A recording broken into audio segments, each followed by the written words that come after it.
একটা বিষয় কি জানো বন্ধু? বলো। এক জায়গায় এক বন্ধু আর কি দাওয়াত করছে, বুঝছো? হ্যাঁ, দাওয়াতটা হলো তার বড় ভাইয়ের ছেলে, অর্থাৎ মুসলমানি দাওয়াত আর কি। বুঝলাম। তা দাওয়াতে গেলাম, বন্ধু দাওয়াত করছে, দাওয়াতে যাওয়া লাগতো না। অবশ্যই। তো দাওয়াতে গেলাম, যাওয়ার পরে দাওয়াত টাওয়াত খাইলাম। খাওয়ার পরে এই বন্ধুর এক নানার সাথে মানে কথাবার্তা হলো আর কি। হ্যাঁ, তো কথাবার্তা হওয়ার পরে অনেক কথাবার্তা হয়েছে। হওয়ার পরে এই নানা আমরা বলতেছে যে ভাই, আমার তো একটা মেয়ে আছে, একটা জামাই দেখো তো, বুঝছো বন্ধু বিষয়টা? হুম, তাই আমরা বললাম যে না না, আমরা জামাই কই পাইম। আচ্ছা।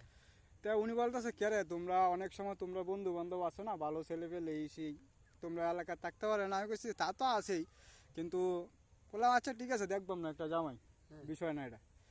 পরে উনি বলতেছে, আমি বললাম যে না না, আপনার মেয়ের জন্য কীরকম জামাই লাগবো। আচ্ছা। পরে উনি বলতেছে যে ওই আর্মির জামাই হইলে সবচেয়ে ভালো হয়, হ্যাঁ, পুলিশ হইলে সমস্যা নাই, আচ্ছা। আর বিডিআর হইলেও চলবো। বুঝছো কিন্তু কথাটি? হ্যাঁ, তাই আমি বললাম যে ঠিক আছে, আপনার কথা বুঝতে পারলাম, তো আপনার মেয়ে কি করে? হ্যাঁ, পরে আমার মেয়ে, উনি বলতেছে যে আমার মেয়ে তো এবার এসএসসি পাস করছে। আচ্ছা। পরে বলতেছে যে, আমি বললাম যে আপনার মেয়ের পয়েন্ট কত? হ্যাঁ, পরে বলতেছে যে 4 পয়েন্ট ওই 60 নাকি কি পাইছে। আচ্ছা, তা যাই আমি হোক। আমি বললাম যে ভালো পয়েন্টই নাকি। হ্যাঁ, তা পয়েন্ট তো আমি ভালো। আমি বললাম যে তা আপনার মেয়ে কোন স্কুলতে পড়াশোনা করছে? আচ্ছা। পরে বলতেছে যে কারিগরি স্কুল। বুঝছো বন্ধু? হ্যাঁ, এর কারিগরি মেয়ে উন্নত হতে পারছে। এর মেয়ে কারিগরি স্কুলতে 4.60 পাইছে আর কি। আচ্ছা। এখন আমার কথা হয়েছে যে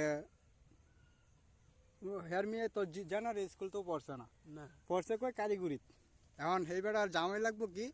আর্মি। আর্মি। হ্যাঁ, পুলিশ হইলেও চলবো। মানে এরকম টাইপ। হ্যাঁ, পুলিশ হইলেও চলবো, বিডিআর হইলেও চলবো। আচ্ছা।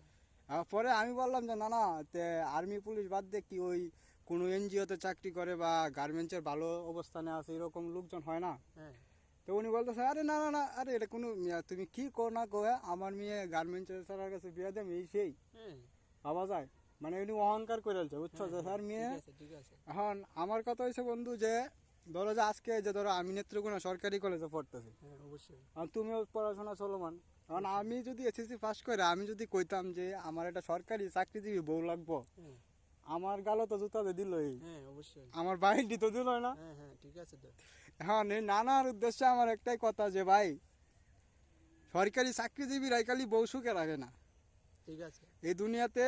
মানে একটা ভালো ছেলে, এই যে মেয়ে বাদ তো মেয়ে রাস্তার বাদামলাও দিতারে, অবশ্যই দিদি কিন্তু পারে। ভালোবাসাটা আর কয়জনে দেয়? ঠিক বুঝছো আছে। না? খালি যে সরকারি চাকরিজীবী করলে যে ভালোবাসা করে পরিপূর্ণ হয়ে যায় এরকম না। না, না।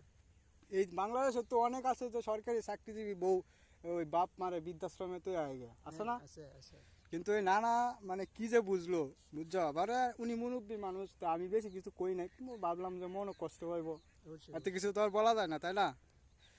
তো এই আর কি, যে সরকারি চাকরির মধ্যে ভাই কি আছে একটা এই কি জিনিস বুঝি না, রসটা? বুঝছো? মানে কি একটা অবস্থা যে মেয়েরা এসএসসি পাস করলে ইন্টারমিডিয়েটে উঠলে আরে বাপরে সরকারি চাকরিজীবী জামাই লাগবো। হ্যাঁ, স্যার বাবা বিয়ে যায়, দিত না।